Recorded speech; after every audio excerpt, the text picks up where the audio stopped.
بسم الله الرحمن الرحيم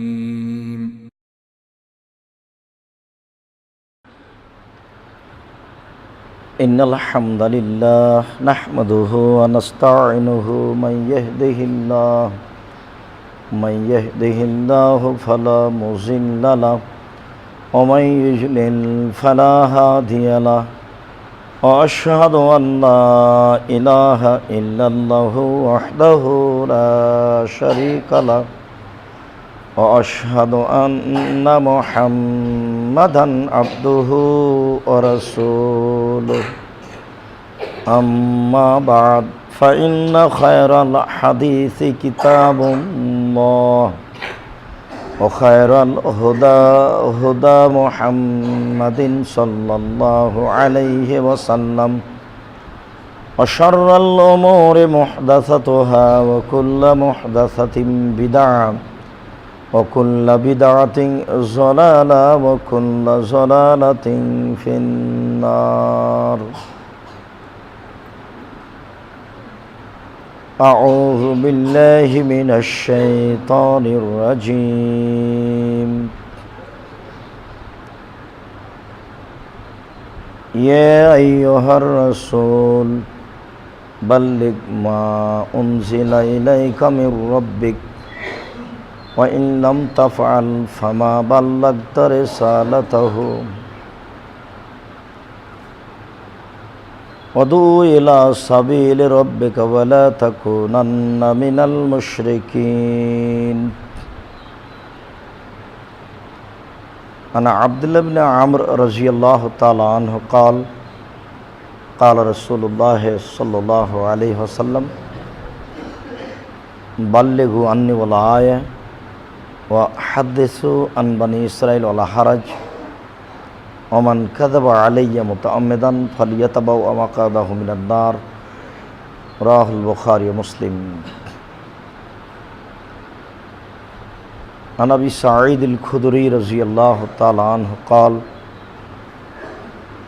قال رسول الله صلى الله عليه وسلم من رأى منكم منكرا فليغيره بيده فإن لم يستطع فبلسانه فإن لم يستطع فبقلبه وذلك أضعف الإيمان رواه মুসলিম।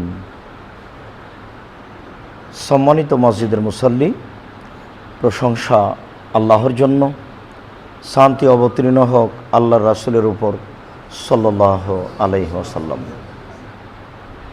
আমরা জামিয়া সালাফিয়া হাটাবো বীরহাটাবো রূপগঞ্জ ঢাকা অত্র মসজিদে প্রতি মাসের দ্বিতীয় সপ্তাহে জুমার খুতবা পেশ করব বলে অদাবদ্ধ। আমরা বিশেষ কারণে বিগত জুমায় অর্থাৎ বিগত মাসের দ্বিতীয় জুমায় উপস্থিত হতে পারিনি। আলহামদুলিল্লাহ আমরা অত্র মাসের আজ দ্বিতীয় জুমা আমরা উপস্থিত হয়েছি। আমরা প্রথমে আল্লাহ তাআলার শুকরিয়া আদায় করি আলহামদুলিল্লাহ।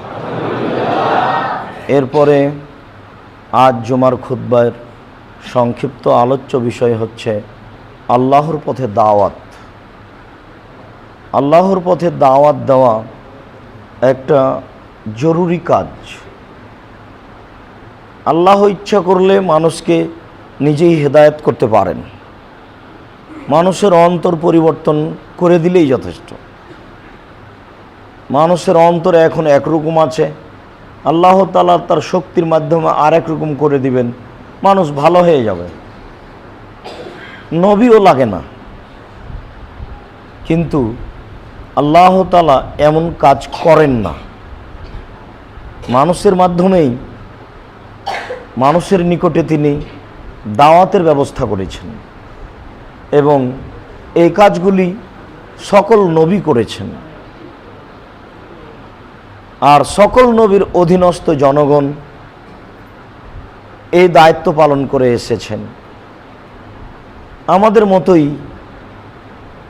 এক শ্রেণীর মানুষ কিয়ামত পর্যন্ত অত্র দায়িত্ব পালন করবে বলে রাসূল সাল্লাল্লাহু আলাইহি সাল্লাম উল্লেখ করেছেন, যে কাজটি দিন প্রচারকের জন্য একান্ত জরুরি, তাকে এ ব্যাপারে বিচারের মাঠে যথাযথভাবে জবাবদিহি হতে হবে সে দায়িত্ব পালন করেছে কিনা। এই কথাটাই আল্লাহ তাআলা আমাদের নবীকে বলছেন, ইয়া আইয়ুহার রাসূল, হে রাসূল, বাল্লিগ মা উনজিলা ইলাইকা মির রাব্বিক, আপনার প্রতিপালকের পক্ষ থেকে যা অবতীর্ণ করা হয়েছে তা আপনি মানুষের নিকটে পৌঁছিয়ে দেন। এটা আল্লাহর আদেশ। আল্লাহ তাআলা আমাদের নবীকে বলছেন, আপনার প্রতিপালকের পক্ষ থেকে আপনার নিকট যা অবতীর্ণ করা হয়েছে তা আপনি পৌঁছিয়ে দেন, তার দাওয়াত আপনি দেন। ওয়াইন লাম তাফআল ফামা বাল্লাগতা রিসালাতাহু, আপনি যদি এই কাজ না করেন তাহলে আপনার উপরে যে জরুরি জিম্মেদারি রয়েছে, যে দাওয়াত দেওয়া, এই কাজের জন্যই আপনাকে নিযুক্ত করা হয়েছে, আর এই কাজের জন্যই আপনাকে দুনিয়াতে পাঠানো হয়েছে। যদি আপনি এই কাজ না করেন তাহলে আপনার উপরে যে জরুরি জিম্মেদারি রয়েছে তা আপনি করলেন না। প্রতিটা বাক্যই আদেশবাচক। আল্লাহ তাআলা আমাদের নবীকে আদেশ করছেন, আদেশ করে এ কথাও বলছেন, যদি আপনি আদেশ পালন না করেন তাহলে আপনি আদেশ অমান্য করলেন, যা বলা হয়েছিল তা আপনি করলেন না। দেখেন এই অত্র আয়াতে এইভাবে আল্লাহ তাআলা আদেশ করছেন। অন্য আয়াতে আল্লাহ তাআলা বলেন আমাদের নবীকে, অদু ইলা সাবিল রব্বিকা ওয়ালা তাকুনান্না মিনাল মুশরিকিন, আপনি আপনার প্রতিপালকের পথে দাওয়াত দেন। আপনার প্রতিপালকের পথ মানে মানুষ আল্লাহকে চিনবে, মানুষ আল্লাহকে জানবে, মানুষ আল্লাহকে মানবে, এটাই হলো প্রতিপালকের পথ। এই কথাটাই আল্লাহ তাআলা অন্য জায়গাতে এইভাবে বলেছেন, ফালাম আন্নাহু লা ইলাহা ইল্লাল্লাহ ওয়াস্তাগফির লিযামবিক, প্রথমে আপনি এই বিদ্যা অর্জন করুন যে আল্লাহ ছাড়া কোনো মাবুদ নেই। এরপরে আপনি বলুন যে আল্লাহ, আমি তোমার নিকটে ক্ষমা চাচ্ছি, আস্তাগফির লিযামবিক। এরপরে আপনি আপনার পাপের জন্য ক্ষমা চান। ক্ষমা যে চাইতে হবে এটা আগে জানতে হবে, আর এটাই হচ্ছে দাওয়াত। মানুষ যে আল্লাহকে কিছু বলবে, তো মানুষ যদি না জানে তাহলে কি বলবে? এটাই দাওয়াত। এই কথাটাই আল্লাহ তাআলা বলছেন, ফালাম, আপনি এটা জেনে নিন, আন্নাহু লা ইলাহা ইল্লাল্লাহ, আল্লাহ ছাড়া কোনো মাবুদ নেই। এরপরে আস্তাগফির লিযামবিক, আপনি আপনার পাপের জন্য ক্ষমা চান।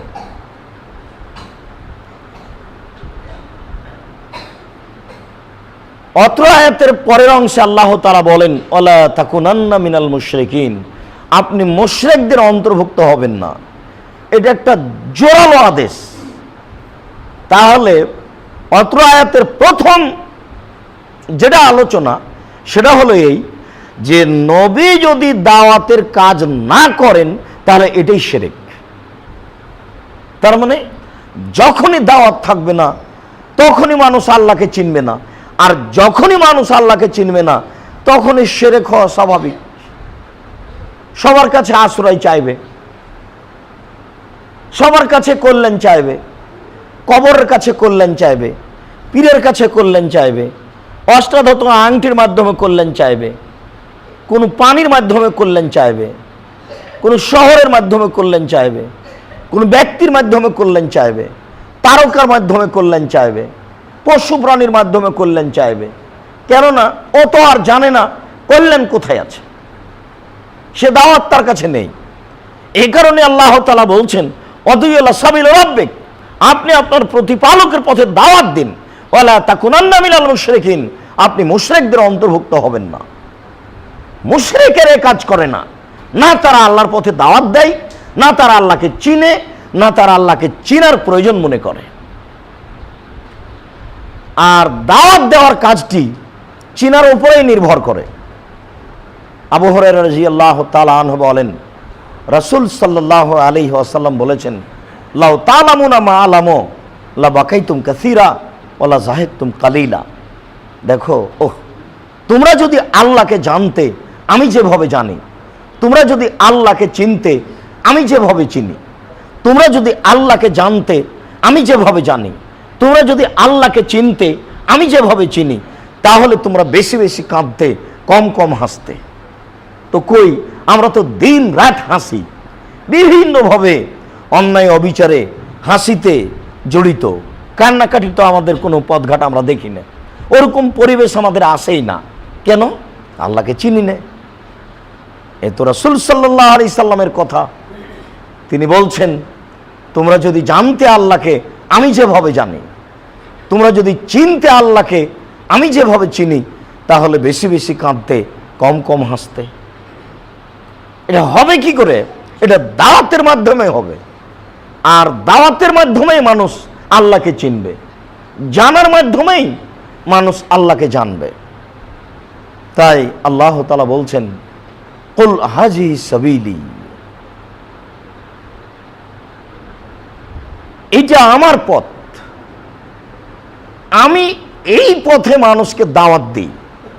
যদিচ আয়াতটি আল্লাহ তাআলা ইউসুফ আলাইহিস সালামকে বলেছেন, আপনি বলুন কুল হাজিহি সাবিলি আদউ ইলা রাব্বি আনা ওয়া মান ইত্তাবানি, এটা আমার পথ, আমি এই পথে মানুষকে আল্লাহর পথে দাওয়াত দিই, আমি দিই, আর আমার অনুসারী যারা তারা আনা ওয়া মান ইত্তাবানি। তাহলে দাওয়াত দিলে দু একজন মানুষ মানবে, আর যারা মানবে তাদের উপরে এটা জিম্মেদারি হয়ে যাবে। এই কথাটাই আমাদের নবী মুহাম্মদ সাল্লাল্লাহু আলাইহি সাল্লাম বিদায় ভাষণে বলেছিলেন, ফাল ইবাল্লিগু শাহিদু আল গায়বা, যারা উপস্থিত তারা অনুপস্থিতদেরকে বলে দিবে। তিনি হজের বিদায় ভাষণে তিনি এইভাবে বলেছিলেন জনগণের সামনে, হাল বাল্লাগতু রিসালাতি, আমি কি আমার দায়িত্ব পালন করেছি? আমি কি মানুষের নিকটে দাওয়াত দিয়েছি? হাল বাল্লাগতু রিসালাতি, আমি কি আমার দায়িত্ব পালন করেছি? উপস্থিত সাহাবীগণ বলেছিলেন, জি হ্যাঁ, আপনি আপনার দায়িত্ব পালন করেছেন। তখন তিনি এভাবে বললেন, আল্লাহুম্মা শাহাদ, আল্লাহুম্মা শাহাদ, আল্লাহুম্মা শাহাদ, আল্লাহ তুমি সাক্ষ্য থাকো, আল্লাহ তুমি সাক্ষ্য থাকো, আল্লাহ তুমি সাক্ষ্য থাকো, আমি আমার দায়িত্ব পালন করেছি। জনগণ আমার সামনে স্বীকৃতি দিয়েছে। বিচারের মাঠে এই ব্যাপারে যেন কোনো নড়চড় না হয়। জনগণ যে স্বীকৃতি দিয়েছে সেটা আমি তোমাকে সাক্ষী রাখার জন্য, থাকার জন্য বলছি। তুমি সাক্ষী থাকো, তুমি সাক্ষী থাকো, তুমি সাক্ষী থাকো, আমি আমার দায়িত্বে কারচুপি করিনি, আমার দায়িত্ব আমি অবহেলা করিনি। মানুষ আমার সামনে তার স্বীকৃতি দিয়েছে। তিনি ওই দিন একথা বলেছিলেন, ফাল ইবাল্লিগু শাহিদুল গায়বা, যারা আজকে উপস্থিত তারা কিয়ামত পর্যন্ত অনুপস্থিতদের বলতে থাকবে এই কথাগুলি।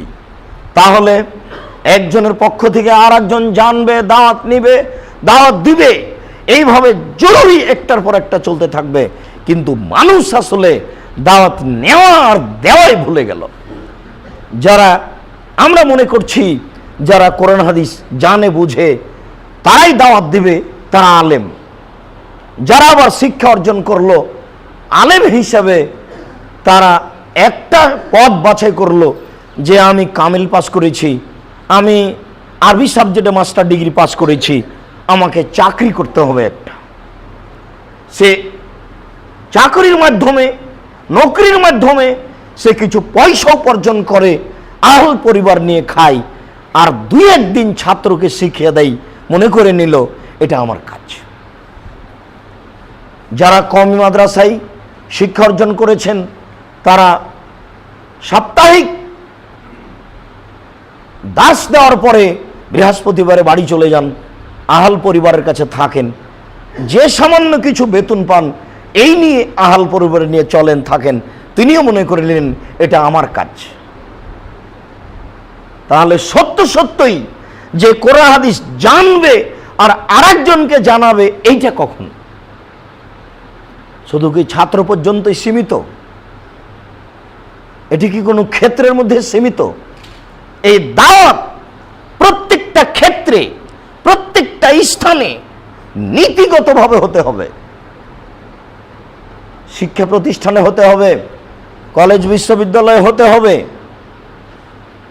মেডিকেলে হতে হবে, ডাক্তারখানায় হতে হবে, কোর্ট কাচারিতে হতে হবে, জেলে হতে হবে।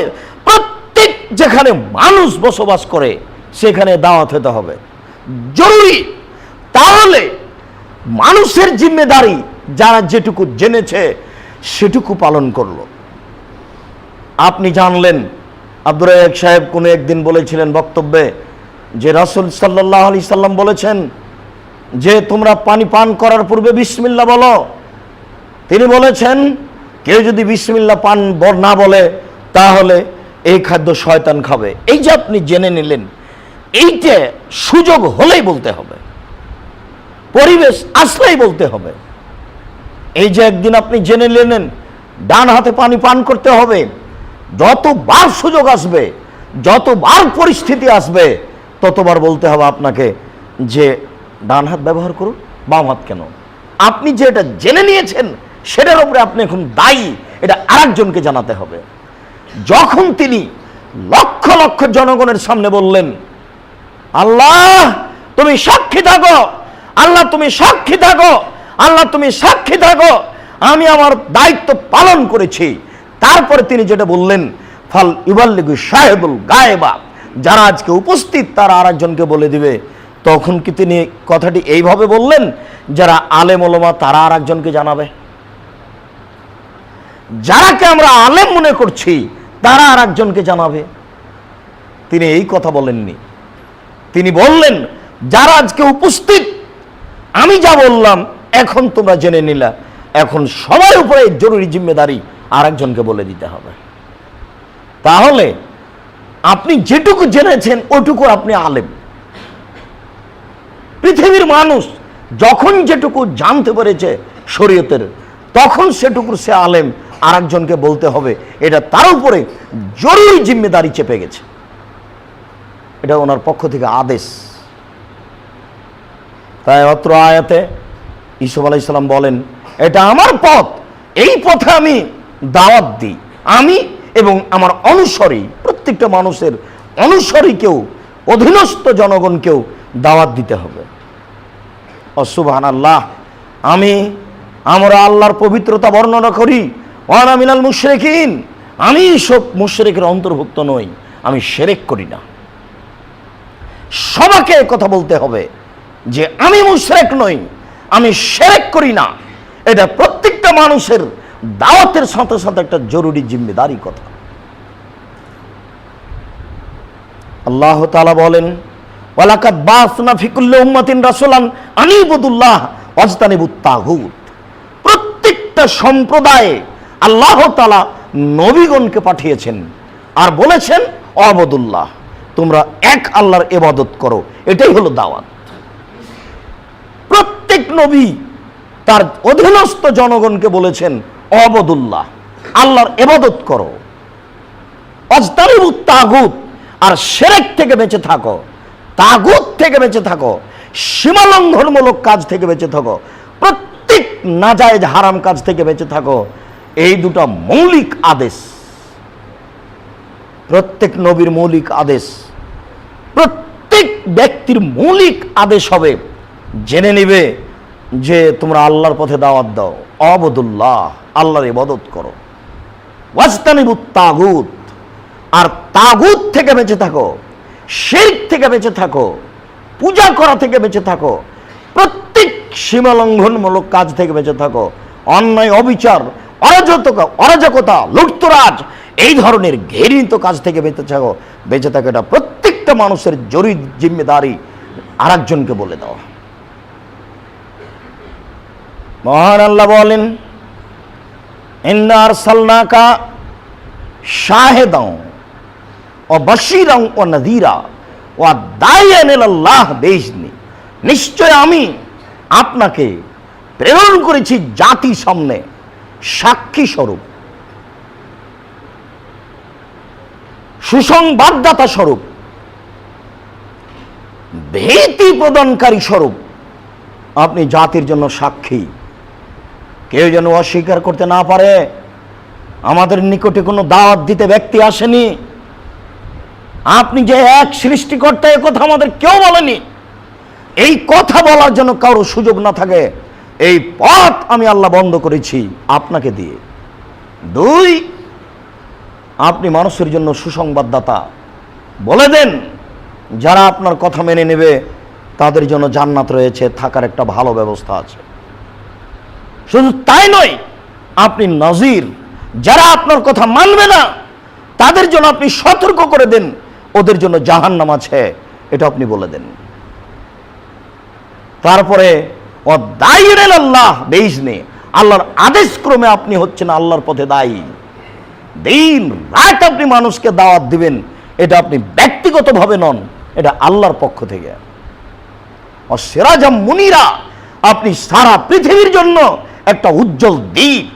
আপনার দিকে দেখলেই মানুষ ভালো কোনটা মন্দ কোনটা বুঝে নিবে, আপনার কর্ম দেখলে মানুষ বুঝে নিবে ভালো কোনটা মন্দ কোনটা।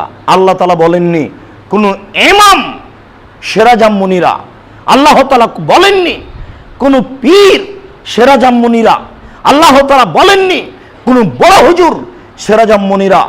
কেউ নীতিগতভাবে ভুল থেকে মুক্ত নয়, একমাত্র আপনি সারা পৃথিবীর জন্য সিরাজাম মুনিরা, তার মানে উজ্জ্বল প্রদীপ। আপনি হচ্ছেন বাতি, আপনাকে দেখলেই ল্যাম্প জ্বলে গেলে যেমন অন্ধকার দূর হয়ে যায়, সব কিছু দেখা যায়, সারা পৃথিবীর জন্য আপনি বাতি।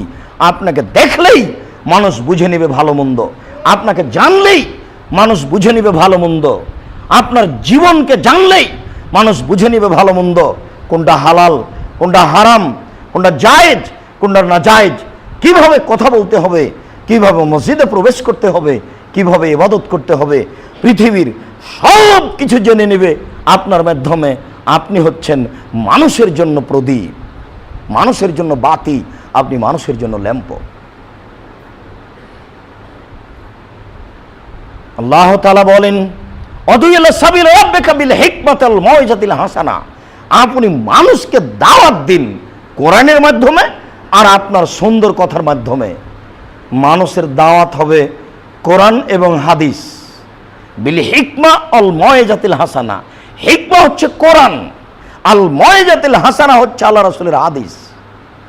মানুষ বুঝে নিয়েছে যে কলা কৌশল, তোমরা আল্লাহর পথে দাওয়াত দাও কলা কৌশল করে, যাতে করে কোনো সমস্যা না হয়। ইমাম আহমদ ইবনে হাম্বল রাহিমাহুল্লাহ 10 লক্ষ হাদিসের হাফেজ, সরকারি চাপে জনগণ পায়ে রশি বেঁধে দিয়ে রাস্তায় টেনে নিয়ে বেড়াতো আর পিটাতো। ইমাম আহমদ ইবনে হাম্বলের মানুষ সম্মান করতে পারেনি, আজকে আমাকে মানুষ সম্মান করে কেন? তাহলে অবশ্যই আমার কোথাও ত্রুটি রয়েছে। ইমাম আবু হানিফা রাহিমাহুল্লাহর মতো মানুষকে মানুষ জেলখানায় বন্দি করে দৈনন্দিন সকালে 10 লাঠি বিকালে 10 লাঠি করে পিটিয়ে শেষ পর্যন্ত বিষ পান করিয়ে মেরে ফেলেছে। তাহলে বুঝতে হবে হকের ফলাফল এটাই। হকের ফলাফল কৌশল নয়, হকের ফলাফল কোরআন এবং হাদিস। হকের ফলাফল সমাজ তাকে মেনে নেবে না। সমাজে যা আছে হক তার উল্টা, সমাজ যা পালন করে ভোগ করে হক তার উল্টা। যদি মানুষ ইমাম আহমদ ইবনে হাম্বলকে, ইমাম শাফি, ইমাম মালিককে মেনে নিতে পারে, তাহলে আজকে আমাকে মেনে নিবে কেন? আমাকে মেনে নিবে না, এই কথাই ঠিক। তা আল্লাহ তাআলা বলছেন উদু ইলা রাব্বিকা বিল হিকমাতিল মাউইজাতিল হাসানা, আপনি মানুষকে দাওয়াত দেন কোরআনের মাধ্যমে আর আপনার মুখের কথা দিয়ে। এই কথাটাই অন্য জায়গাতে এইভাবে এসেছে। জাবের রাদিয়াল্লাহু তাআলা আনহু বলেন ইকরাউল কোরআন ফি খুতবাতাইন ওয়া ইযাক্কিরুন নাসা, আল্লাহর নবী 2 খুতবাতেই, জুমার 2 খুতবাতেই কোরআন মাজিদ পড়তেন আর মানুষকে উপদেশ দিতেন। তাহলে উপদেশ মানে উনি মুখে যেটা বলতেন সেটাই হাদিস, সেটাই উপদেশ।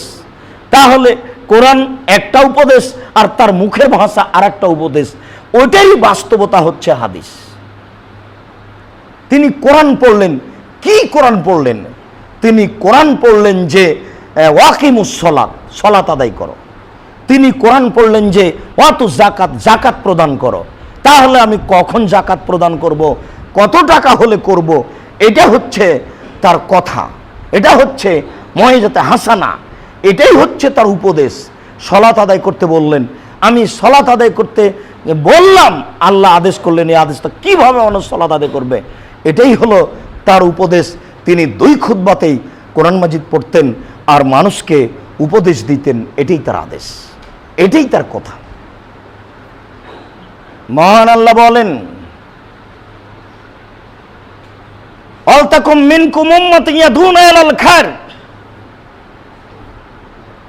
অবশ্যই তোমাদের মাঝে এমন একটি সম্প্রদায় হতে হবে যারা আল্লাহর পথে দাওয়াত দিবে, ভালো কাজের আদেশ করবে, মন্দ কাজের নিষেধ করবে। দাওয়াত বলতে ভালো কাজের আদেশ, মন্দ কাজের নিষেধ। শুনুন, ভালো কাজের আদেশ করতে সবাই পারে, মন্দ কাজের নিষেধ করতে সবাই পারে না, এটা খুব কঠিন। ভালো কাজের আদেশ করতে সবাই পারে, মন্দ কাজের নিষেধ করতে সবাই পারে না, এটা খুব কঠিন।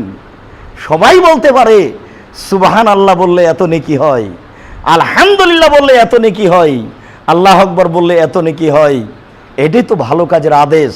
মন্দ কাজ, আলী রাদিয়াল্লাহু তাআলা আনহু বলেন, আল্লাহ রাসূল বললেন, আলী লা তাদু তিমসালান ইল্লা তামাসতাহু ওয়ালা কাবরান মুসরিফান ইল্লা সাওয়াইতাহু। আলী তুমি ছাড়বে না কোন উঁচু কবর, সবকে ভেঙে চৌচির করে দাও, লাথ মেরে ভেঙে একাকার করে দাও। যত ছবি মূর্তি আছে সবকে ভেঙে চৌচির করে দাও। এটা হচ্ছে মন্দ কাজের নিষেধ। এটা কয়জন পারে? বাইতুল মুকাররমে জুমা মসজিদের খুতবায় দাঁড়িয়ে হাজার হাজার এমপি মন্ত্রী জনগণ আছে, সেখানে বললেই তো হয় 24 ঘন্টার মধ্যে দেশে যত মূর্তি সব ভেঙে দিতে হবে। আল্লাহর আদেশ, আল্লাহর আদেশ, আল্লাহ রাসূলের আদেশ, বলা যায় না। মন্দ কাজের নিষেধ বড় কঠিন। হাতের নিচ দিয়ে আর গলার সাথে পেঁচিয়ে টঙ্গির আখেরি মোনাজাতে ঘন্টার ঘন্টা দোয়া চলে। একটা মানুষ তো 10 মিনিট টিকতে পারে না, তো ঘন্টা যাবৎ চলে কি করে? তো এত দীর্ঘ সময়ে বললেই তো হয় যে মাননীয় প্রধানমন্ত্রী, এদেশে যত ছবি মূর্তি আছে 24 ঘন্টায় ভেঙে দিতে হবে। এটা তো মন্দ কাজের নিষেধ। কই হয় না তো। ভালো কাজের আদেশ, মন্দ কাজের নিষেধ দুটা সমান নয়। সব জায়গাতে আল্লাহ এভাবে বলছেন, যেখানে সেখানে আল্লাহ তাআলা এভাবেই বলছেন, কুনতুম খায়রা উম্মাতিন উখরিজাত লিন-নাস। এই পৃথিবীর মানুষ শোনো, তোমাদেরকেই মানুষের কল্যাণের জন্য যথাযথভাবে দাওয়াত দেওয়ার জন্য বের করা হয়েছে, উদ্ঘাটন করা হয়েছে। তা'মুরুনা বিল মারুফ ওয়া তানহাউনা আনিল মুনকার। তোমরা মানুষকে ভালো কাজের আদেশ করবে, মন্দ কাজের নিষেধ করবে। তোমাদের জরুরি কাজ, তোমরা মানুষকে ভালো কাজের আদেশ করবে, মন্দ কাজের নিষেধ করবে। তাই তো লোকমান হাকিম বলেন, লোকমান হাকিম বলেন, বোনাইয়া, ও আমার আদরের ছেলে, আকিমিস সালাহ, সালাত আদায় করো। আমর বিল মারুফ ওয়া নাহি আনিল মুনকার, ভালো কাজের আদেশ করো, মন্দ কাজের নিষেধ করো। ভালো কাজের আদেশ করো, মন্দ কাজের নিষেধ করো। এরপরে তিনি বলছেন, ওয়াসবির আলামা আসাবাকা মিন যালিক, তুমি ধৈর্য ধারণ করো এই কাজে যে সব সমস্যা আসবে। ওয়াসবির আলামা আসাবাক, এই ভালো কাজের আদেশে মন্দ কাজের নিষেধে যত সমস্যা আসবে, সেই সমস্যায় তুমি ধৈর্য ধারণ করো। ভালো কাজের আদেশে কোনো সমস্যা আসে না, মন্দ কাজের নিষেধেই সমস্যা আছে। এটা লোকমান হাকিম খুব ভালোভাবে বুঝতেন। ছেলে যদি আমার মন্দ কাজের নিষেধ করে, ফাঁসির অর্ডার হতে পারে, সুলির অর্ডার হতে পারে, জনগণ পায়ে রশি বেঁধে দিয়ে রাস্তাঘাটে টেনে বেড়াতে পারে, তখন ছেলে আমার কি বলবে?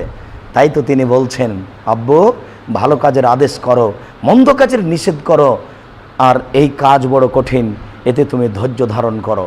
ভালো কাজের আদেশ, মন্দ কাজের নিষেধ, এ তো এসেছেন হুজুর, দাওয়াত দিয়ে নিয়ে এসেছি, অগ্রিম 10,000, বিদায়ে 10,000, আর মুরগির গোস্ত, রোস্ট, দামি খাদ্য সব কিছু।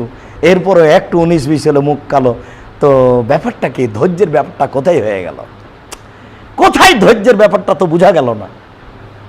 লোকমান হাকিম বলেন, আব্বু ভালো কাজের আদেশ করো, মন্দ কাজের নিষেধ করো, এতে যে সমস্যা আছে তাতে তুমি ধৈর্য ধারণ করো।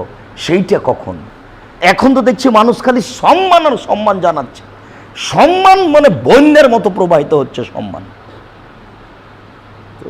তো সমস্যাটা কখন? হকের যে দাওয়াত দিলে সমস্যা আছে, আমাকে জিজ্ঞাসা করলে আমি আপনাকে একাধিক ঘটনা দেখাতে পারি যে হকের সমস্যা চিরদিনই আছে, আজও আছে। এই কারণে তিনি এই কথা বলেছিলেন।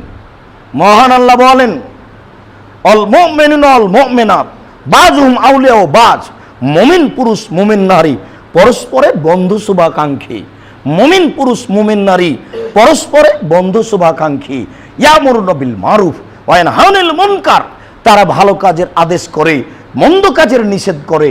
তারা ভালো কাজের আদেশ করে, মন্দ কাজের নিষেধ করে। ওয়া ইউকিমুনাস সালাতা, তারা 5 ওয়াক্ত সালাত আদায় করে। ওয়া ইউতুনাজ যাকাতা, তারা যাকাত প্রদান করে। ওয়া ইউতিনাল্লাহু রাসূলাহু, তারা আল্লাহকে মান্য করে, রাসূলের আনুগত্য করে।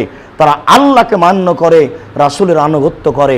আল্লাহকে মান্য করা মানে শিরক মুক্ত থাকা, শিরক মুক্ত হওয়ার জন্য বলা। তারা রাসূলের আনুগত্য করে মানে নিজে ইবাদত করে রাসূলের কথা অনুযায়ী, আর মানুষকে ইবাদত করতে বলে রাসূলের নীতি অনুযায়ী। তাই তারা আল্লাহকে মান্য করে, রাসূলের আনুগত্য করে। এটা হচ্ছে মুমিন পুরুষ নারীর কাজ। সম্মানিত মসজিদের মুসল্লি, আল্লাহর পথে দাওয়াত দেওয়া বিষয়টি আল্লাহর আদেশ। একাধিক আয়াত দ্বারা প্রমাণিত হয় যে মানুষ যখন শরীয়ত জানতে পারবে তখন তাকে দাওয়াত দিতে হবে আর একজনকে। এটা তার জন্য জরুরি জিম্মেদারি। যদি না করে তাহলে সে মুশরিকের অন্তর্ভুক্ত হবে। যদি না করে সে তার জরুরি জিম্মেদারি পালন করেনি, তার পরকাল ভয়াবহ। আল্লাহ তুমি আমাদের সঠিক জানার ও বুঝার এবং দাওয়াত দেওয়ার তৌফিক দান করো। আল্লাহুম্মা আমিন। আল্লাহুম্মা সাল্লি আলাইহি।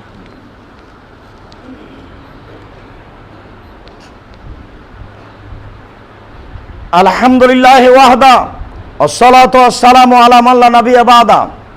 আব্দুল্লাহ ইবনে আমর রাদিয়াল্লাহু তাআলা আনহু বলেন, রাসূল সাল্লাল্লাহু আলাইহি ওয়াসাল্লাম বলেছেন, বাল্লিগু আন্নী ওয়ালা আয়া, পৃথিবীর মানুষ, তোমাদের যদি আমার একটি বাক্য জানা থাকে তাহলে আর একজনকে বলে দাও। একটি বাক্য, আমার একটি কথা যদি জানা থাকে আর একজনকে বলে দাও। এই বাক্যের সারমর্ম আপনাদের আমি কি দিয়ে বুঝাই? আল্লাহ রাসূলের জীবনের একটি কথা জানে না এমন মুসলিম কে আছে? জানে, নিজেই পালন করে না, আর একজনকে বলবে কি? মুসলিম কি জানে না যে দাড়ি চাঁচা যাবে না? মুসলিম নারী কি জানে না যে বেপরদাই চলা যাবে না? শয়তানের অনুসরণ করে মুসলিম পুরুষ নারী। বিশ্বাস করুন, হিন্দু লোকটার কাছে শয়তানের কোনো কাজ নেই, হিন্দু মেয়েটার কাছে শয়তানের কোনো কাজ নেই। একটা হিন্দু লোককে শয়তান বলতে যাবে না, ঝামেলা ছাড়ো তো, নামাজ পড়ো না, ঝামেলা ছাড়ো, ওই সব এখন নামাজ পড়তে যায় না। এই কাজটা কি করতে যাবে ইবলিস একটা হিন্দু মানুষের কাছে? এটা তো প্রয়োজন নাই। কোনো মহিলাকে কি বলবে একটা হিন্দু মহিলাকে যে পর্দা করো না? কেননা ইবলিস খুব ভালোভাবে জানে, 14 ইলমের পণ্ডিত ইবলিস, ও খুব ভালোভাবে জানে যে লা ইলাহা ইল্লাল্লাহ ছাড়া জান্নাত হয় না, মুহাম্মদ সাল্লাল্লাহু আলাইহি সাল্লামের স্বীকৃতিটা ছাড়া জান্নাত হয় না, আল্লাহকে এক বলে স্বীকৃতি দেওয়া ছাড়া জান্নাত হয় না। যখনই মানুষ বলেছে আমি সাক্ষ্য দিচ্ছি আল্লাহ ব্যতীত কোনো মাবুদ নাই, আমি সাক্ষ্য দিচ্ছি মুহাম্মদ আল্লাহ রাসূল, তখন ইবলিস বলছে এবার কাজ হয়েছে। আচ্ছা দেখা যাক একে কেমনে এখান থেকে টেনে আনা যাবে। ওই লোকটার কাছে কোনো কাজ নাই, ও খুব ভালোভাবেই জানে, ওই 14 ইলমের পড়া, যে ইহুদি খ্রিস্টান হিন্দু জাহান্নামে যাবে, ওদের কিছু বলা লাগবে না। এই তো মুসলিম নিয়ে আমি বিপদে, আমি জাহান্নামে যাব ইবলিস, আর এরা সব জান্নাতে সুখ ভোগ করবে, আমি সহজেই ছেড়ে দেবো? ও আল্লাহর কাছে ওয়াদা করেছে যে আমি ওর শেষ পর্যন্ত দেখে ছেড়ে দেবো কি করে জান্নাতে যাই। তখন আল্লাহ তাআলা বলেছেন, আচ্ছা ঠিক আছে, তুমি তোমার চেষ্টা চালিয়ে যাও, আমার কিছু খাস বান্দা আছে, তোমার মতো ইবলিস কিছু করতে পারবে না। তবে আল্লাহ এই কথা বললেন না যে তুমি তার কাছে যেতেই পারবে না। তবে ও বলেছে যে আমি অদাবদ্ধ, তাদেরকে আমি হক পথ থেকে বের করেই ছাড়ব। এই জন্য আজকে মুসলিম পুরুষ নারী ভুল পথে যাচ্ছে, দিন রাত ইবলিস লেগে আছে। এই যে আপনি বসে আছেন এখানে যে কত শয়তান আছে, যদি আপনি বাস্তব দেখতে পাতেন তাহলে বুঝতে পারতেন শয়তানের চেষ্টা প্রচেষ্টা। আপনি পড়ছেন বসে বসে, চট করে মাথায় জাগলো যে আচ্ছা একটু বাজারের দিক থেকে ঘুরে আসি। আচ্ছা এটা কেন জাগলো? এটা হলো জিন শয়তান। আল্লাহ তাআলা বলছেন যে আল্লাযীনা ইউওয়াসবিসু ফি সুদুরিন নাস মিনাল জিন্নাতি ওয়ান নাস। শয়তান ওই যে মানুষের অন্তরে কুমন্ত্রণা দেয়, মানুষের অন্তরে কুমন্ত্রণা দেয়, ও মানুষ শয়তান, ও জিন শয়তান, ও মানুষ শয়তান, ও জিন শয়তান। আপনি বসেই ছিলেন, ঘরে পড়ছিলেন, চট করে মনে হলো যে একটু টিভিটা চালু করি। টিভিটা চালু করার পরে মনটা বলছে যে একটু ইন্ডিয়া চলে যাই। আচ্ছা এটা কেন? এটা কে কে আপনাকে বলল? এ হলো জিন শয়তান।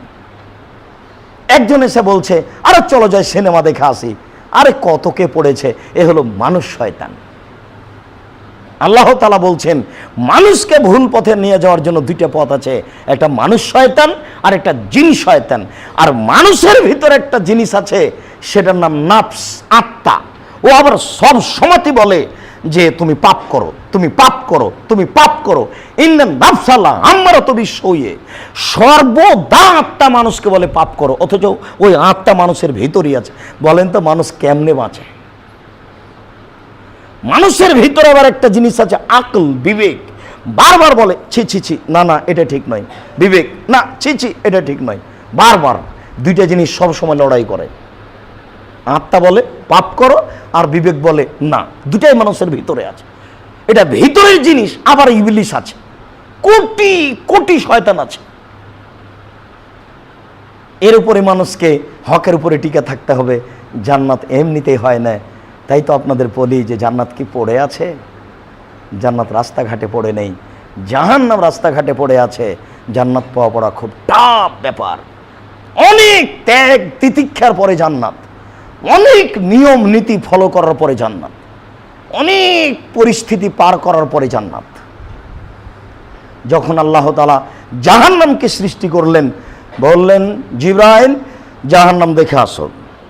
দেখে এসে বলছে তোমার মর্যাদার কসম, তোমার ইজ্জতের কসম, তোমার সম্মানের কসম, জাহান্নামে কি কেউ যাবে? হায় হায় হায় হায়, একদিকের আগুন আরেক দিকের আগুনকে ধরে খাচ্ছে।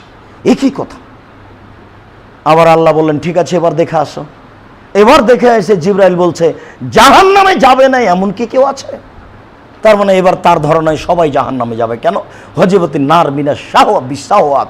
মনের ইচ্ছা দ্বারা জাহান্নামকে ঘেরা আছে। ওই যে মন আদেশ করছে পাপের, সব সময় মনটা মানুষকে পাপের আদেশ করছে। আর মন চলে শয়তানের কথাই। আর শয়তান কোনোদিনই মানুষকে ভালো কথা বলবে না। ও আল্লাহর সাথে ওয়াদাবদ্ধ, কোনো দিন ভালো কথা বলবে না। ও আদম আলাইহিস সালামকে বলতে পারে ফল খান, ফল খান। ওই আপনাকে জান্নাতে থাকতে দেবে না, এই জন্য আল্লাহ বলেছে ফল খান। আমি হচ্ছে আপনার উত্তম উপদেশদাতা। ও বলছে না খায়রুন নাসিহিন, আমি হচ্ছে আপনার জন্য উত্তম উপদেশদাতা। এখন আদম আলাইহিস সালাম তো ভাববেনি ব্যাপারটা কি, এই বাক্যে আবারই বলছে যে আমি ভালো মানুষ, আমি উত্তম উপদেশদাতা। তখন তো চিন্তা করবেনি, তখন দুইজন মিলে ভাবাভাবি করছে কি করা যায় হাওয়া, কি করা যায়। তখন হয়তো হাওয়া বললেন তো উপদেশ দিচ্ছে ভালোই একটা কাজ করাই হোক, যখনও বলছে বারবার। এ দেখেন শয়তানের কত কৌশল, আপনি বুঝতে পারবেন না। এখানে বাচ্চাটা ছেলেটা দাঁড়িয়ে আছে, ছোট একটা বাচ্চা সুন্দর টকটকে, ও এসে এক ধাক্কাতে ফেলে পালিয়ে যাবে। ও শয়তান। ওই ইদারার উপরে একটা পাড়ে ছাদে বাচ্চাটা দাঁড়িয়ে আছে পাশে। ও বাচ্চাটা একটু দূরেই ছিল, একটু বড় শুনে বাচ্চা পড়ে গেছে 7 তলা থেকে নিচে। তার মানে ও শয়তান এসে ধাক্কা মেরে ওকে ফেলে দিয়েছে। এগুলো দিন রাতে সব কাজ করে বেড়ায় শয়তান। শয়তান শয়তান আবার ভালো কখন? কোটি কোটি শয়তান পৃথিবীতে বসবাস করছে মানুষকে পরীক্ষা করার জন্য। সম্মানিত দিনী ভাই, রাসূল সাল্লাল্লাহু আলাইহি সাল্লাম বললেন বাল্লিগু আন্নী ওয়ালা আয়া, আমার একটি কথা জানা থাকলে অন্যকে বলে দাও। একটি কথা আর একজনকে বলতে হবে। আমরা জিম্মেদারি বুঝি না। জিম্মেদারি বুঝলে শয়তান এত সুযোগ পেত না। আচ্ছা, এই বাক্যটার সারমর্ম কি বুঝলেন আপনি? যে আল্লাহর নবী বললেন আমার একটি কথা জানা থাকলে অন্যকে বলে দাও। তা আদম সন্তান কোনটা জানে না? বেশি না জানলেও, তালাকের ফতোয়া দিতে না জানলেও বিসমিল্লাহ বলে পানি পান করতে হয় এটা তো জানে। ভাত পড়ে গেলে তুলে নিতে হবে এটা তো জানে। তো তার চোখের সামনে বাচ্চা ভাত খাচ্ছে, সবই ভাত পড়ে আছে, কিছুই বলে না, তো কি করলো তাহলে? তো কাকে দাওয়াত দিল? আচ্ছা, এই বাক্যটার সারমর্ম কি কি বুঝলেন আপনি? এই বাক্য তো 1450 বছর থেকে হাদিস গ্রন্থে আছে। 1450 বছর থেকে বাল্লে গোয়ান্নি ওলা আয়ে, আমার একটি কথা জানা থাকলে অন্যকে বলে দাও। তারপরে তিনি বললেন ও হাদ্দেস ওয়ান বানি ইসরায়েল, বানি ইসরায়েলের কাহিনী বলো, কোনো দোষ নেই। বানি ইসরায়েলের কাহিনী মানে সত্য কাহিনী। বানি ইসরায়েলের কাহিনীতে কি আছে? বানি ইসরায়েলের কাহিনীতে আছে আপনার জন্য শিক্ষা, আপনার জন্য উপদেশ। যেমন একটু ইস্তারা রাজুলুন মিন রাজুলিন আকারান, একটা লোকের কাছে জমি কিনে নিয়েছে। ফাওয়াজাদা ফি আকারিহি আল জাররা, এবার জমি চাষ করতে গিয়ে একটা স্বর্ণের পাতিল পেয়েছে। পাতিলে স্বর্ণ পরিপূর্ণ। এবার জমি ক্রেতা বিক্রেতাকে বলছে খুজ যাহাবাকা মিন্নি ইস্তারিত মিনকা লাস ওয়ালাম আবতা মিনকা যাহাব, ভাই আপনি আপনার এই স্বর্ণের পাতিল নেন। আমি আপনার কাছে জমি কিনে নিয়েছি, আমি তো স্বর্ণের পাতিল কিনিনি। আমি আপনার কাছে জমি কিনে নিয়েছি, আমি তো স্বর্ণের পাতিল কিনিনি। তখন জমি বিক্রেতা বলছে না না না না না, বেতলার জমা ফিহা, জমি বিক্রি করেছি, জমিতে যা কিছু আছে সব বিক্রি করেছি, আমি নেব না। আপনার তো ইমান একটা টাকা যদি পড়ে থাকে বা কারো দেখতে পান যে পড়ে গেল, তুলে আপনি পকেটে রাখবেন, বলবেন না একটা টাকা। তাহলে আপনি আপনার ইমান পরীক্ষা করেন। আর এই লোকটার কাছে দেখেন তো ইমান কাকে বলে। ও গিয়ে জমি বিক্রেতা বলছে আমি স্বর্ণ নেব না। জমি বিক্রেতা বলছে না না না, করেছেন কি আপনি? জমিতে যা আছে আমি সবই বিক্রি করেছি, আমি ওটা নেব না। দেখেন ইমান কি জিনিস। ওইটা বানি ইসরায়েলের কাহিনী যে একটা লোকের কাছে 1000 স্বর্ণ মুদ্রা কর্জ চেয়েছে। তখন কর্জ দাতা বলছে সাক্ষী নিয়ে আসেন। তো আমি সাক্ষী কোথায় পাবো? আল্লাহ সাক্ষী। তখন কর্জ দাতা বলছে জিম্মেদার নিয়ে আসেন, আপনি না দিলে কে দিবে? সে কোথায় জিম্মেদার পাবো? গরিব মানুষ, আল্লাহ জিম্মেদার। আচ্ছা ঠিক আছে, যাও 1000 স্বর্ণ মুদ্রা নিয়ে যাও, 7 দিনের দিন দিবা, একটা কথার কথা। এবার নিয়ে লোকটা চলে গেছে। নির্ধারিত দিনে আসার চেষ্টা করেছে, কোনো বাহন পায়নি। নিরুপায় হয়ে এখন ভাবছে কি করা যায়। আমি তো ওয়াদা করেছিলাম টাকাটা পৌঁছানোর, তাই একটা কাঠ নিয়ে কাঠটাকে খুঁটরে একটু গর্ত করে টাকা আর পত্র ওর মধ্যে ঢুকিয়ে দিল। পত্রে লিখে দিল আমি নির্ধারিত সময়ে টাকা দেওয়ার চেষ্টা করেছিলাম, দুঃখিত আমি কোনো ব্যবস্থা করতে পারিনি। এরপরে উপরে মম দিয়ে ওটা বন্ধ করে দিয়ে ওই সাগরে ফেলে দিয়ে বলছে আল্লাহ এই যে তোমার কাছে রেখে দিলাম। ও কিন্তু সাক্ষী চেয়েছিল, আমি কিন্তু তোমাকে সাক্ষী বলেছিলাম। ও কিন্তু জিম্মেদার চেয়েছিল, আমি কিন্তু তোমাকে জিম্মেদার করেছি। ও কিন্তু মানুষ চেয়েছিল, আমি তা করিনি। আমি বলেছি আল্লাহ জিম্মেদার, আমি বলেছি আল্লাহ সাক্ষী।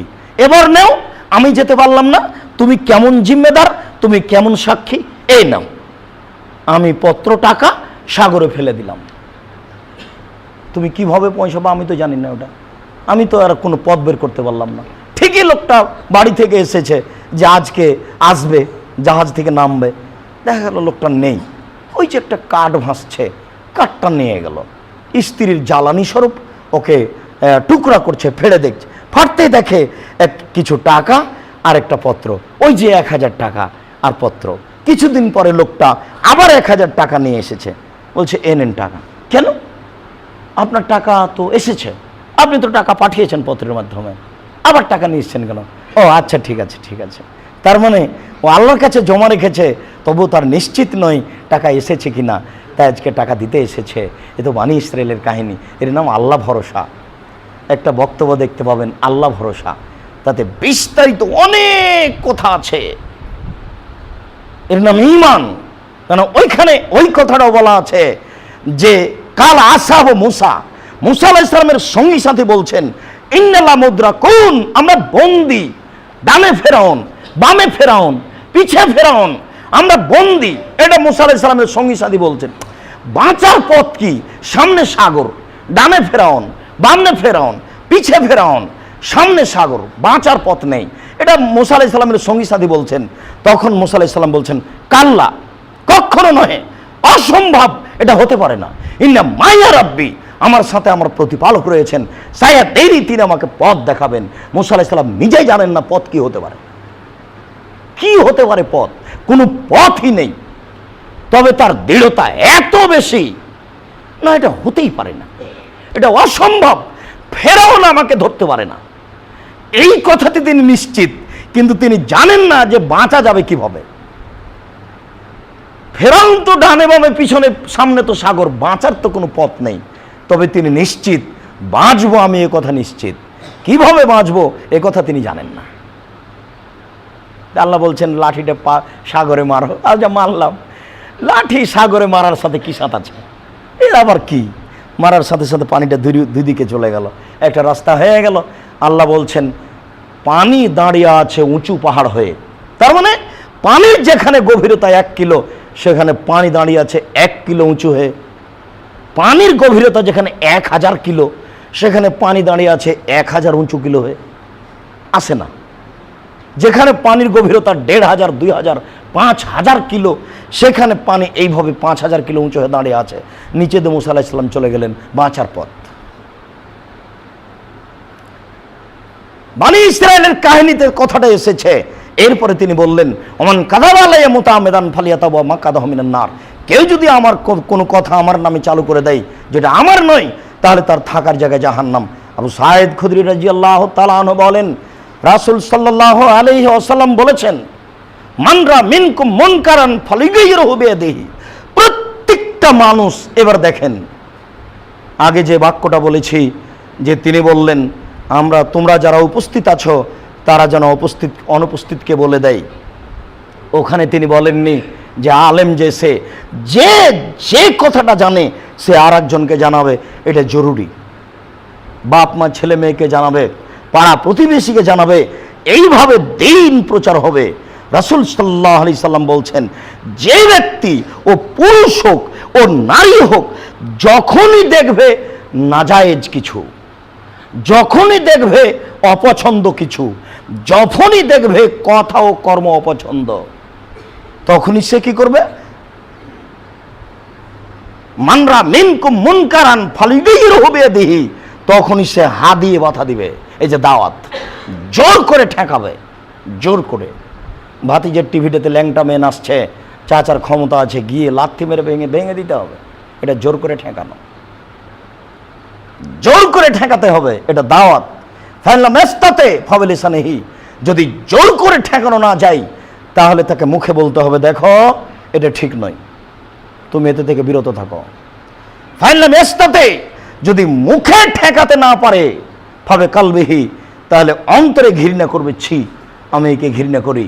দেখুন আল্লাহর পথে দাওয়াত দেওয়ার 3টি পথ, আল্লাহর পথে দাওয়াত দেওয়ার 3টি পথ।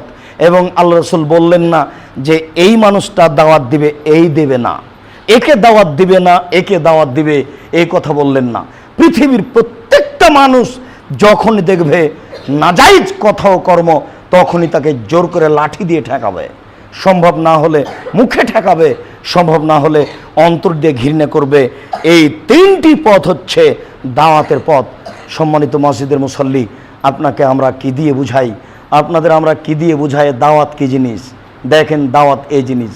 আজকে ইহুদি খ্রিস্টান ঘরে বসে আছে, ইহুদি বাড়িতে বসে বসে পরিকল্পনা করে কিভাবে মুসলমানকে মার দিতে হবে, গার্মেন্টস, কিভাবে ঠ্যাঙ্গা মারা, কিভাবে আশা, কিভাবে ব্রাক, কিভাবে লাইফ ইন্স্যুরেন্স, কিভাবে জিজিএন, কিভাবে মোবাইল, কিভাবে গান বাজনা চলবে, নারী নাচবে, কিভাবে টিনের ফ্যাক্টরিতে সব টিনে ছবি দিয়ে দিতে হবে, কিভাবে জায়নামাজে সব জায়নামাজে নকশা দিয়ে দিতে হবে, কিভাবে তেলের কোটাই সব তেলের কোটায় নারী দিয়ে দিতে হবে, কিভাবে সাবানের ওই কাগজের উপরে নারী দিয়ে দিতে হবে।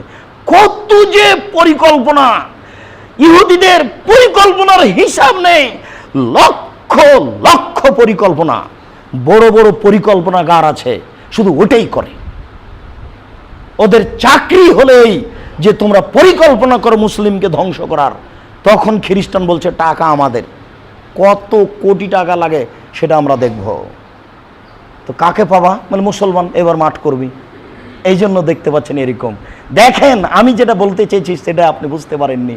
দেখেন তাদের দাওয়াত কি, অথচ তাদের দাওয়াতের ব্যাপারে তাদের নবী কিছু বলেননি। অথচ আমাদের নবীর দাওয়াত দেখেন, আমাদের নবী বললেন প্রত্যেকটা মানুষ দায়ী।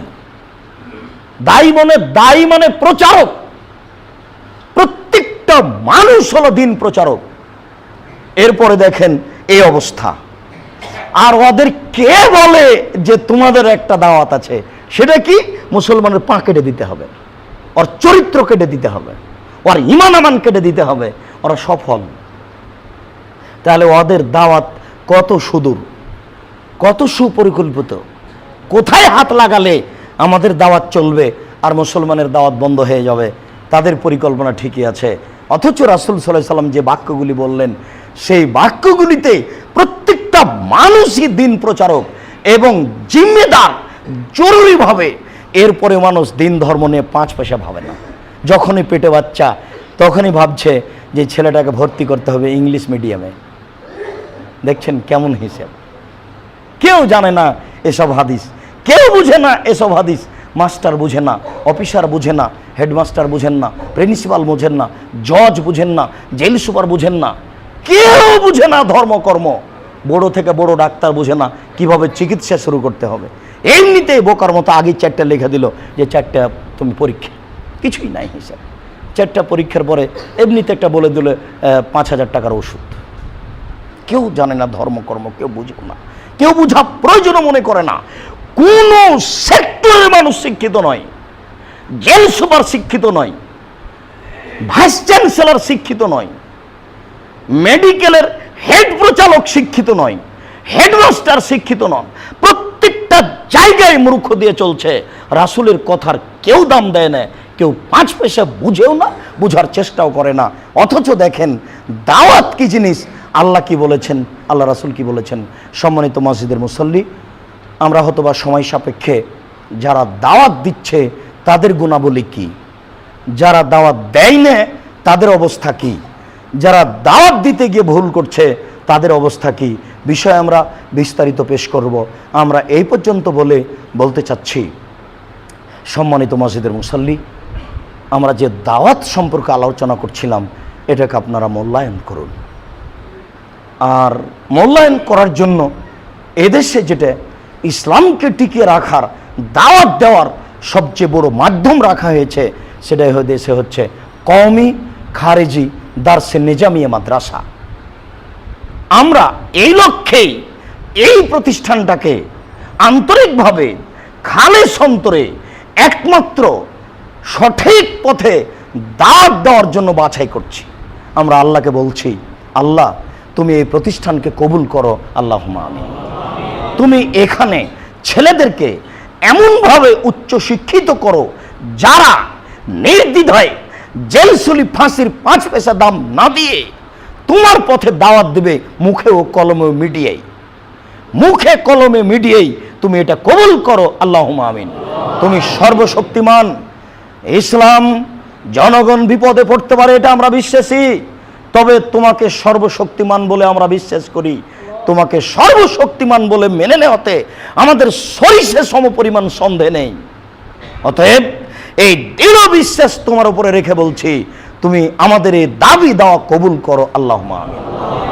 সম্মানিত মসজিদের মুসাল্লি, পৃথিবীর মানুষ, দেশবাসী, এলাকাবাসী, আমরা আপনাদেরকে এই মর্মে বলতে চাই যে রাসূল সাল্লাল্লাহু আলাইহি সাল্লামের দাওয়াতি মিশন চলেনি মানুষের সহযোগিতা ছাড়া, সাহাবী ছাড়া, মানুষের টাকা ছাড়া। দাওয়াত দিলে সাহাবী লাগবে, নইলে তিনি কাকে দাওয়াত দিবেন? এখনো দিনের কথা বলতে গেলে প্রতিষ্ঠান লাগবে, প্রতিষ্ঠান লাগলে ছাত্র লাগবে, ছাত্রী লাগবে। রাসূল সাল্লাল্লাহু আলাইহি সাল্লামের দাওয়াত চলেনি টাকা ছাড়া। অথচ একজন নবী, কয়েকজন মানুষ এসেছে তার বাড়িতে, একবারে দেখে তিনি একবারে হতবাক হয়ে গেছেন, কয়দিন থেকে তোরা খায়নি, সুবহানাল্লাহ। তাই একবার ভিতরে যাচ্ছেন, একবার বাইরে আসছেন, একবার ভিতরে যাচ্ছেন, একবার বাইরে আসছেন। এতগুলি মানুষের খাওয়ার কি করে ব্যবস্থা করা যায়? হতে হতেই সলাতের টাইম হয়ে গেল। বেলাল, আজান দাও। আজান হলো, সলাত হলো। তিনি বললেন, তোমরা সহযোগিতা করো, যার কাছে যা সম্ভব। কেউ দিল অর্ধেক রুটি, কেউ দিল পূর্ণ রুটি, কেউ দিল কিছু টাকা। দেখা গেল খাদ্যের একটা স্তূপ। যখন লোকগুলো এসেছিল তখন রাসূলের মুখখান দেখলাম বিবর্ণ, কেমন জানি মুখটা হয়ে গেছে। তার মানে তিনি ভাবছেন, হায় হায়, এতগুলি মানুষের খাওয়ার কিভাবে এদের খাওয়ার ব্যবস্থা করা যেতে পারে? এরা কয়েকদিন থেকে খায়নি। এবার সাহাবী বলছেন, যখন দেখলেন খাদ্যের স্তূপ, তখন মুখখানা একবারে হাসিতে টকটক টকটক করছে, ঝকঝক করছে। মনে হচ্ছে যেন গালের উপরে আপনার ওই আপনার বেদানা ডালিম ভেঙে দেওয়া হয়েছে, ডালিমের রসটা তার গালের উপরে দেওয়া হয়ে গেছে। মনে হচ্ছে ঝকঝক ঝকঝক করছে, টকটক টকটক করছে। তার মানে এখন এনে মেহমানকে খাওয়া দিতে পারবেন। অথচ একটু আগে তার কিছুই ছিল না, তাহলে তারও পয়সার প্রয়োজন ছিল। মর্মে আমরা আপনাদেরকে অনুরোধ করেছি, প্রতিষ্ঠানকে মূল্যায়ন করুন, ছেলে দিয়ে মেয়ে দিয়ে প্রতিষ্ঠানকে মূল্যায়ন করুন, আর্থিক সহযোগিতা করে। আর্থিক সহযোগিতার জন্য আমরা আপনাদের কাছে অনুরোধ রেখেছি, সরাসরি প্রতিষ্ঠানে এসে প্রতিষ্ঠানকে দেখে বাস্তব কিছু ভেবে আপনি সহযোগিতা করুন। এখানে নির্মাণ হচ্ছে, নির্মাণের কাজ চলছে। আমরা শিক্ষকের নির্মাণের ব্যবস্থা করতে যাচ্ছি, এখনো কিছু করতে পারিনি শিক্ষকদের জন্য। মেয়েদের কোনো আবাসিক ব্যবস্থা করতে পারিনি, বাসা ভাড়া নিয়ে মেয়েদেরকে আমরা রেখেছি। অনেক আমাদের নির্মাণের কাজ রয়েছে, আরও পরিকল্পনা অনুযায়ী আমাদের অনেক কাজ রয়েছে। ছাত্ররা কোথায় খাবে, এরকম খাওয়ার ব্যবস্থা করতে পারেনি। সময় সাপেক্ষে আপনারা যদি সহযোগিতা করেন, ইনশাআল্লাহ এর ব্যবস্থা হবে ইনশাআল্লাহ। আর আপনারা করবেন, আল্লাহ এর ব্যবস্থা করবেন, এতে আমি বিশ্বাসী। আমি প্রথম দিনই বলেছি, কাজ হবে নিশ্চিত ইনশাআল্লাহ। কিভাবে হবে আমি জানি না, আমার কাছে টাকা নাই একথা সত্য, তবে কাজ হবে একথাও সত্য। তবে মানুষ দিয়ে আল্লাহ কাজ করেন, আপনারা মানুষ, আল্লাহ আপনাদের প্রতি বিশেষ দয়া করবেন ইনশাআল্লাহ। দয়ার ভিত্তিতে আপনাদেরকে বাস্তব সহযোগিতা করতে বলছি। এই নাম্বারেও সহযোগিতা করতে বলছি, 007-112-000-4027 আল আরাফা ইসলামী ব্যাংক। এই অ্যাকাউন্টে আপনারা সহযোগিতা করেন। নাম্বার পরিবর্তন হলে আমরা সময় সাপেক্ষে বলবো। আল্লাহ, তুমি বড় দয়াবান, তুমি বড় ক্ষমাবান, তুমি বড় শক্তিশালী। তোমার দয়ার, তোমার রহমতের অভাব নেই। তোমার রহমতের আশাধারী হয়ে বলছি, তোমার দয়ার আশাধারী হয়ে বলছি, তুমি আমাদের এই প্রতিষ্ঠান কবুল করো, আল্লাহুম্মা আমিন। তুমি যথাযথভাবে সহযোগিতার ব্যবস্থা করে দাও, আল্লাহুম্মা আমিন। তুমি মানুষকে এই প্রতিষ্ঠানমুখী করে দাও। কারো যদি অন্তরে কিছু দ্বিধাদ্বন্দ্ব সংকীর্ণতা থেকে থাকে, তাহলে তুমি সেটুকু দূর করে দাও। সবাই যেন এই প্রতিষ্ঠানকে ভালোবাসে, একমাত্র তোমাকে সন্তুষ্ট করার জন্য। এইটুকু তোমার কাছে দাবি রাখছি, তুমি কবুল করো, আল্লাহুম্মা আমিন। আল্লাহ, আমাদের যারা মারা গেছে তুমি তাদের কবরের শাস্তি মাফ করো। আমরা যারা অসুস্থ তুমি তাদের আরোগ্য দান করো। আমরা যারা বেঁচে আছি তুমি তাদেরকে তোমার রাসূলের পদ্ধতি অনুযায়ী চলার তৌফিক দান করো। এ দাবি, এ দাওয়া, এ দোয়া তোমার দরবারে রেখে আজকের জুমার খুতবা এখানেই শেষ করলাম। সাল্লাল্লাহু আলাইহি ওয়াসাল্লাম।